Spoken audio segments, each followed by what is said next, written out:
দীর্ঘ 104 দিন আটক থাকার পর 20 জুন লুইজিয়ানার অভিবাসন কারাগার থেকে মুক্তি পান ফিলিস্তিনি activist Mahmud Khalil.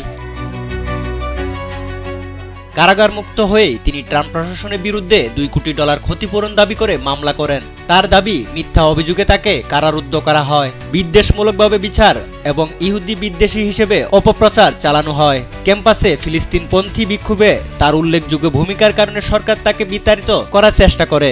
The US government is funding this genocide. CNN এর প্রতিবেদনে বলা হয়, 10 জুলাই মাহমুদ খলিলের আইনজীবীরা department of homeland security, immigration and custom enforcement এবং টেস্ট ডিপার্টমেন্টের বিরুদ্ধে এই মামলা করেন। খলিল জানান, তার লক্ষ্য হলো ট্রাম্প প্রশাসনকে একটি বার্তা পাঠানো যে তাকে চুপ করিয়ে দেওয়া যাবে না। তিনি বলেন, তারা তাদের ক্ষমতার অপব্যবহার করছে, কারণ তারা মনে করে তাদের কেউ আটকাতে পারবে না।